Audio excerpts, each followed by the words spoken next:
Hello, j'espère que vous allez bien. Pour ce troisième book hebdo, donc on est la quatrième semaine de janvier, parce que je me crois que j'avais loupé une semaine, parce que je m'étais donné une semaine de vacances entre les deux. Bref, entre les deux, entre les vlogmas et ça. Bref, semaine pas très ouf dans l'ensemble. D'habitude, je suis au rythme de 2 livres par semaine à peu près de lecture en ce moment. Parce que je fais toujours un audiobook et un livre papier, et j'avoue que la semaine dernière ça a été un peu compliqué de mon côté au niveau lecture. Je vous avais raconté l'histoire avec le Blood Song tome 3, que du coup j'ai repris le tome 1 parce que je ne comprenais rien, etc. Je ne l'ai pas encore terminé, voilà, je suis même pas à 200 pages, voilà, il est toujours là. Je l'ai laissé un peu de côté, le pauvre, en fin de semaine. Pourquoi je l'ai laissé de côté en fin de semaine? Parce que jeudi soir, j'avais mon cours de RPM, et là, je l'ai continué celui-là parce qu'il n'était pas très avancé quand je vous avais pris. J'avais à peine eu le début. Donc, j'ai continué un peu celui-là, vendredi aussi. Et en fait, samedi et dimanche, je me suis focus sur l'audio parce que j'ai continué mon rangement là. Et je pense que là, je vais le continuer encore ce week-end. Donc, du coup, en fait, il n'a pas beaucoup avancé. Et planning de lecture commune avec d'autres, a fait que celui-là, je l'ai mis en pause pour le moment. Je pense que je vais le reprendre assez vite parce que j'aimerais quand même le finir pour avancer cette saga. Après, d'un côté, je me dis, si je le finis pas, cette saga, je la décalerai plus tard. Enfin voilà, je peux lire autre chose, une autre saga. Mais voilà, j'aimerais éviter de tout le temps la repousser, surtout que j'ai tous les tomes dans ma palle. Donc ça serait cool que je la fasse. Voilà, je suis même pas à la moitié en fait, pour tout vous dire. Je crois qu'il fait un peu plus de 400 pages et je suis même pas à la page 200.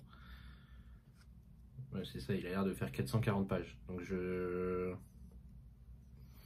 448 pages. Donc je suis vraiment, voilà, je peux avancer, je suis même pas à la moitié, j'aimerais bien avancer, surtout que ça se lit super bien. Donc je sais même pas si je vous avais résumé l'histoire. En gros, on va suivre Vaylin Al-Sorna, qui est un jeune homme qui va être abandonné par son père aux mains d'une sorte d'église, si je puis dire. Que dans ce monde de fantasy, ils ont comment on peut appeler ça, une croyance qui s'appelle la foi.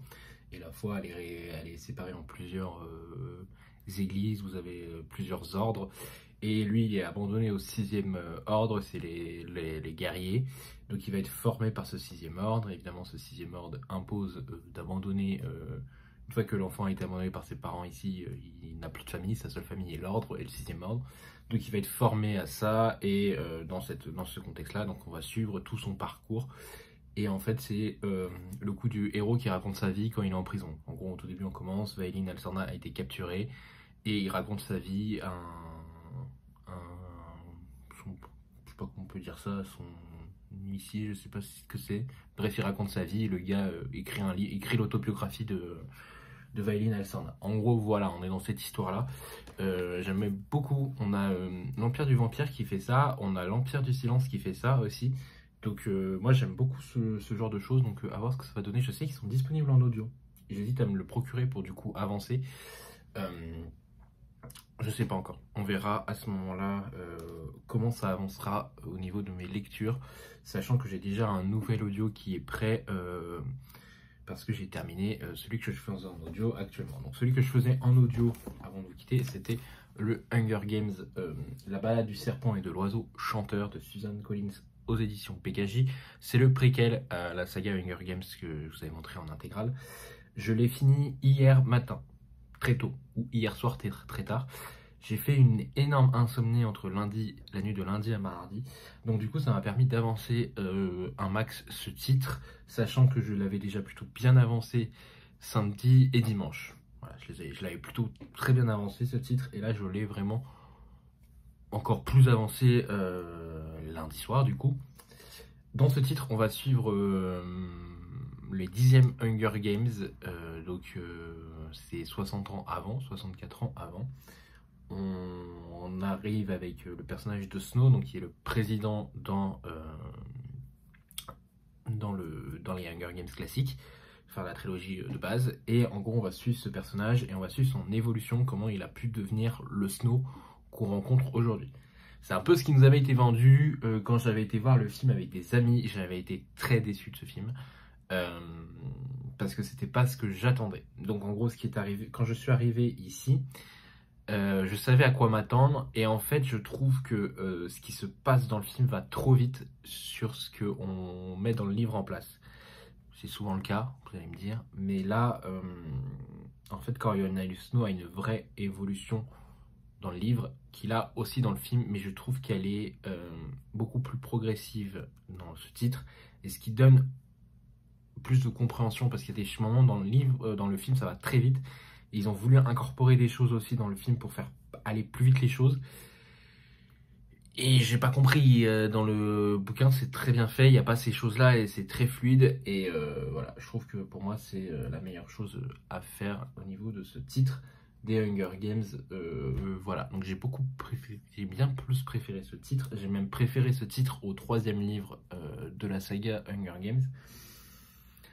Qu'est-ce qui lui arrive à Coriolanus Snow aussi? En fait, dans ce titre, il va être le mentor. Alors, il faut savoir que dans le film, ils ont pris le parti de dire que c'était une punition. Un peu, ils ont dit, ouais, ça vous allez être puni d'être mentor. Alors que là, ils veulent être mentors. Enfin, c'était leur objectif. Et en fait, Coriolanus Snow,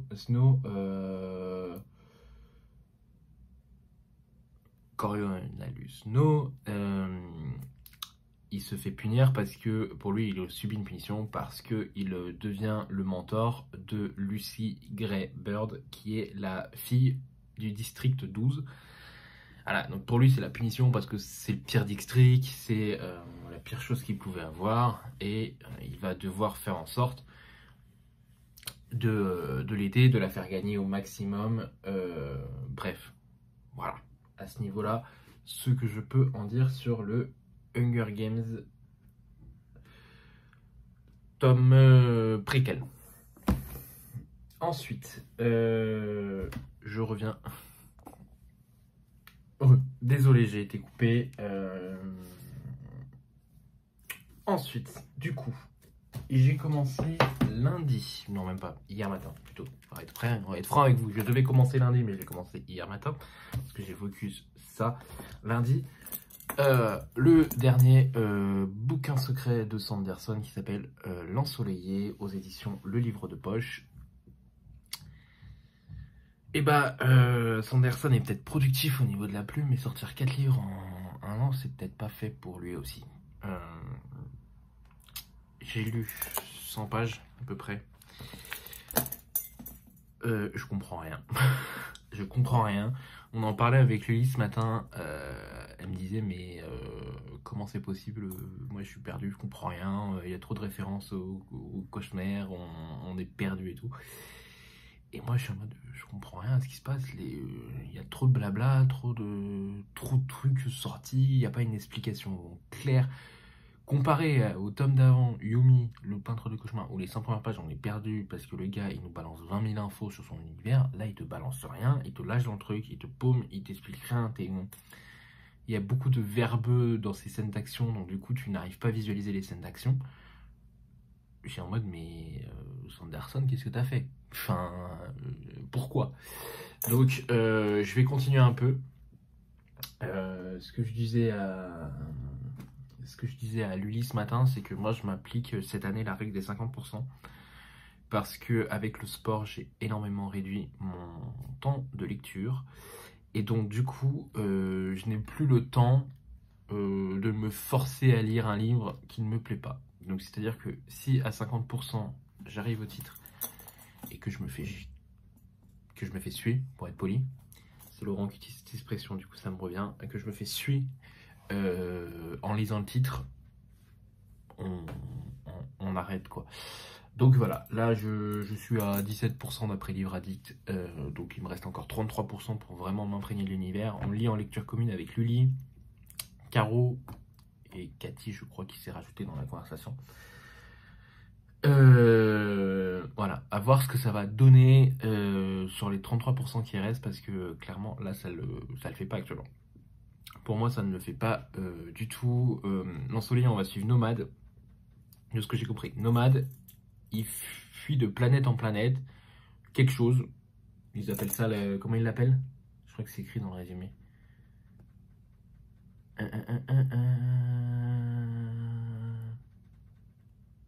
La brigade nocturne. Il fuit la brigade nocturne.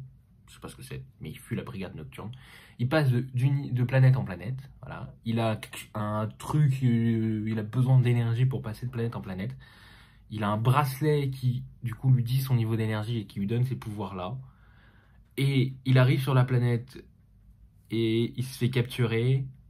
Et voilà. Et c'est que ça. Et je sais pas trop pourquoi. Il arrive à se libérer, il arrive à fuir. Mais c'est brouillon. Enfin, je sais pas. Je trouve que c'est très très brouillon. On va voir par la suite ce que ça donne. Pour le moment, mon préféré reste sur Yumi et Tress en deuxième. Le sorcier frugal et celui-là sont vraiment pas ses meilleurs, quoi, pour moi. Pour moi, ça n'est que mon avis. C'est très relou ce poulpe qui tape. Et par contre, du coup, donc hier soir, j'étais out au niveau du cerveau, donc je me sentais pas, déjà que je ne comprenais pas ce que je lisais au niveau de Sanderson.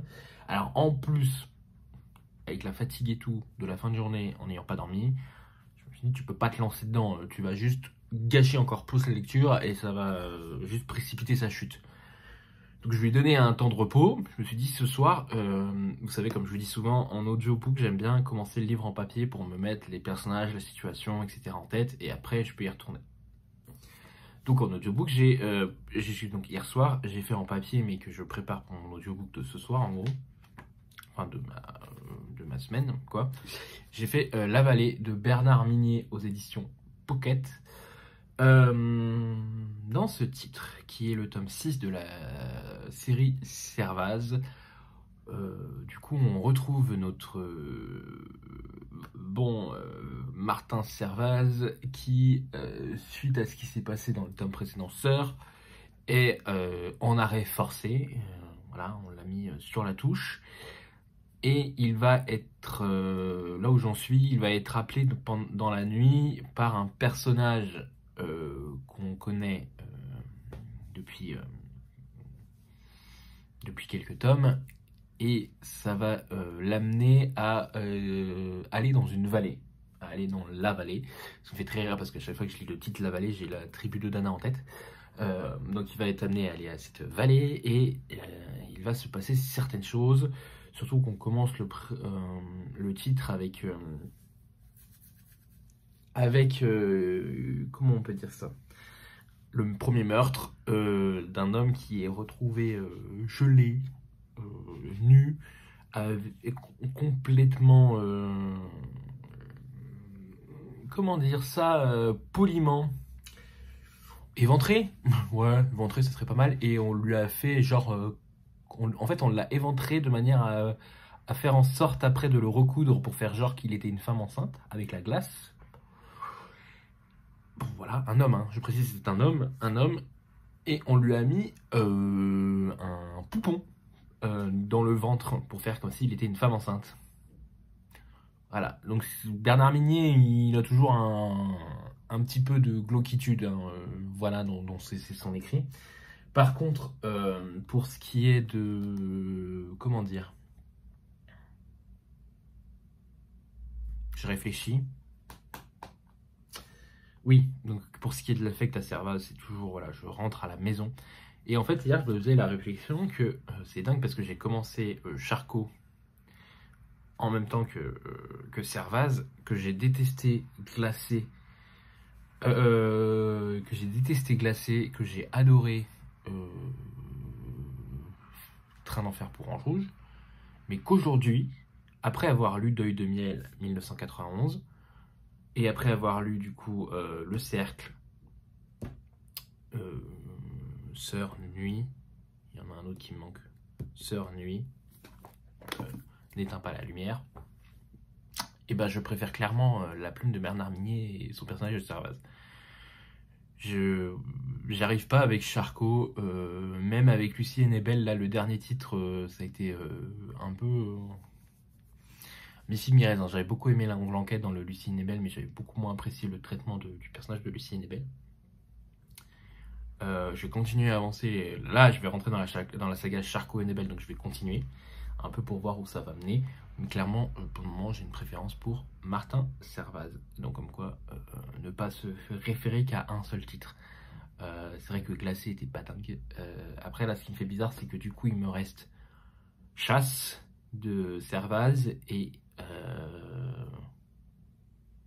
le truc avec le film d'horreur.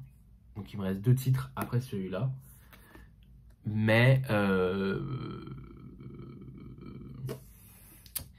après, Mini, il n'a pas écrit d'autres titres sur Servaz pour le moment. Et donc mon cœur est partagé entre le fait je voudrais que tu écris le tome 9 de la saga Servaz, mais je voudrais aussi t'écrire le tome 2 de Lucia. Donc je sais pas trop encore ce que ça va donner, mais voilà, moi j'aime beaucoup ce titre et du coup je vais le continuer en audiobook pour finir ce titre et finir le mois, et normalement ça devrait le faire à ce niveau là. Le mois prochain je vous présenterai du coup, enfin le mois prochain, je suis perdu, la semaine prochaine je vous présenterai du coup ma palle de février. Mais sinon on va terminer évidemment cette vidéo par un book haul bien entendu, hein, parce que Dorian, oui, je mets une limite au niveau de mes achats, je me suis complètement encore lâché au niveau de Vinted. En fait Vinted, c'est que j'ai une cagnotte que je fais tourner parce que du coup je vends des livres. Maintenant j'ai décidé de vraiment vendre des livres sur Vinted et sur Gilbert Joseph et etc. pour vraiment faire de la place, parce que ça commence à être compliqué au niveau de la place. En fait là, l'acheteur que j'avais trouvé sur Vinted qui vendait les 3 Star Wars, vendait d'autres titres Star Wars à des prix qui combattent toute concurrence. Donc comme je vous ai dit, ça va être des titres Star Wars. J'ai pris d'abord, suite à ma découverte de Timothy Zahn, donc du coup dans la saga de la croisade noire du Jedi fou, j'ai pris Choix décisif, donc c'est aussi un Star Wars légende. Ça se passe entre le film 4 et le film 5 de ce que j'ai compris. Là en gros on va suivre Mara Jade, donc qui est un personnage qui a créé Timothy Zahn dans sa saga La croisade noire du Jedi fou, c'est pour ça que je l'ai pris, qui va être amené à essayer de empêcher les rebelles de créer une alliance avec une planète. Voilà, donc à voir ce que ça va donner. Dès que je l'ai vu, je crois qu'il l'avait mis à 2 €, donc je l'ai pris. J'ai fait un lot en fait, hein. J'ai pris plusieurs de ces titres. J'ai fait un gros lot en mode, je crois que j'en ai eu pour 10 € là, ces 4 livres, avec frais de port. Donc voilà, c'était pas cher du tout. J'ai ensuite pris Dark Maul, l'ombre du chasseur. Donc ça c'est juste avant ou pendant le film 1. C'est écrit avant la menace fantôme, mais d'après le résumé, on est vraiment entre les deux. En gros, on va suivre Dark Maul qui va avoir sa première mission qui va être confiée par Palpatine pour le valider en gros en tant que Sith. Il va être amené à devoir vaincre, vous savez, c'est un de ces gars là, comme ça, là. On les voit dans le film 1, ils se font un blocus sur la planète Naboo, là, la planète de la princesse Padmé, oui. Padmé, et en gros, il y en avait un 3e de prévu de ce que j'ai compris, et ce 3e les a trahis, donc on va l'éliminer parce qu'il peut compromettre une bonne partie du plan. Donc on va envoyer, Palpatine va envoyer Dark Maul exécuter ce gars-là. Voilà. Donc à voir ce que ça donne dans ce titre. Ensuite, dans l'ordre, je crois que c'est celui-là après. Trêve. Attendez.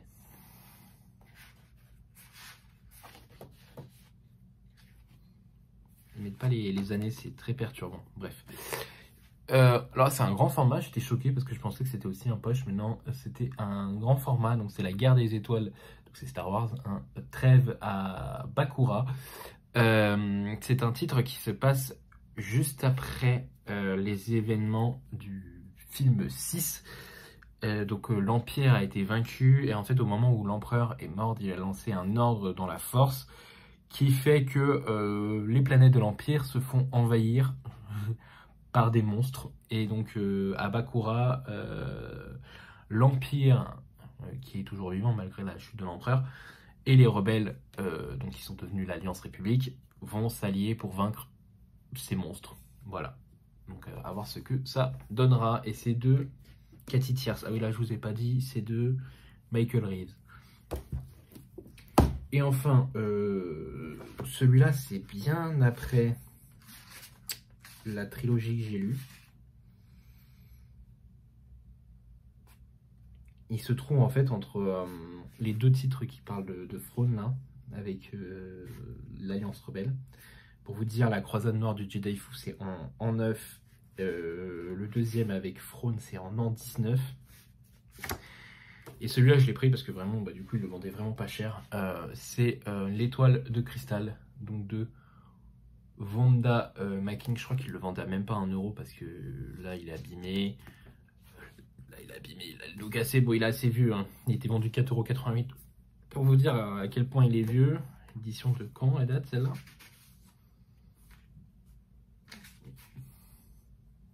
« 98. Putain, j'avais un an.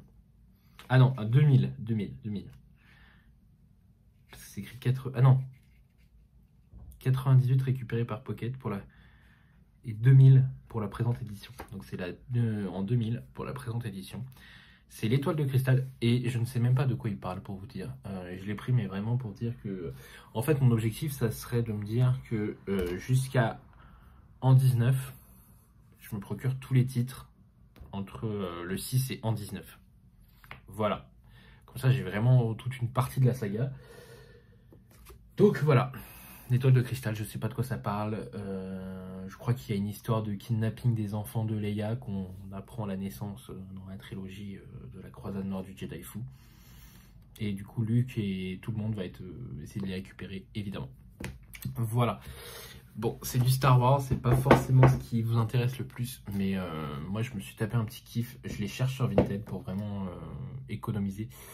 Il y avait encore deux sagas qui m'intéressaient chez lui. Il y en a une, il la vendait trop cher pour moi et j'attendais qu'il baisse le prix. Il a baissé le prix mais il n'était pas encore assez bas pour moi. Et quelqu'un a trouvé qu'il était assez bas pour lui donc il l'a pris. J'ai hésité. Vraiment quand il a baissé, en fait il était à 60 € et j'étais en mode ah, c'est un peu cher. Et il est descendu à 50. Je me suis dit s'il descend encore un peu, je les prends. Et en fait quelqu'un les a achetés. Il y avait 8 titres. Mais j'ai vraiment hésité parce que je me suis dit 50 en vrai pour 8 livres c'est pas mal. Ça fait quoi? Ça fait... ça fait à peu près 7 € le livre quoi, un peu moins de 7 € même, ça fait ouais, 8 fois 7 ça fait 56, donc on était entre 8 fois 6 et on était entre 6,50 €, on va dire 6,50 € pour couper la poire en deux.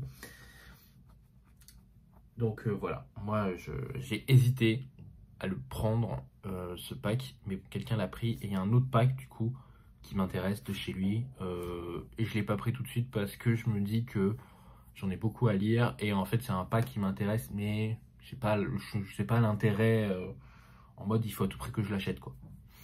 Voilà pour ce qui est de Star Wars, des achats.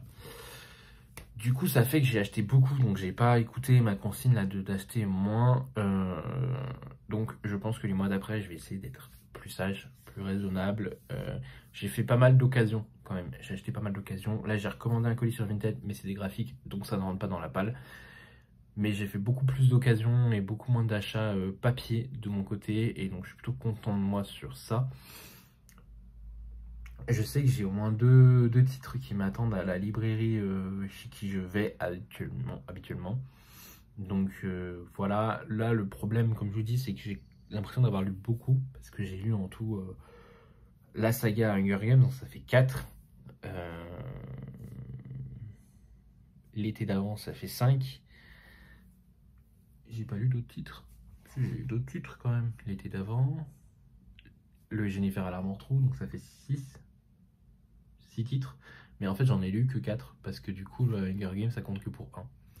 Voilà. Donc l'intégrale Hunger Games. Donc c'est toujours un peu frustrant à ce niveau-là. Mais bon, ce n'est pas grave. Je vais vous laisser. Je vous souhaite à tous une bonne semaine. Je vous reviens la semaine prochaine du coup pour vous parler de ma palle de février que j'ai clôturée ce matin. Voilà, je me suis dit je vais lire ça en février, c'est sûr. Et puis voilà. Je vous reparlerai du coup de mes 3 lectures en cours, un peu la semaine prochaine aussi. La Vallée, le Sanderson et Bloodsong. Il me reste un titre dans ma palle de janvier, mis à part tout ça, donc qui est le Petroni Rostania. Donc voilà, je vous souhaite à tous une très bonne semaine. À très vite. Bye tout le monde.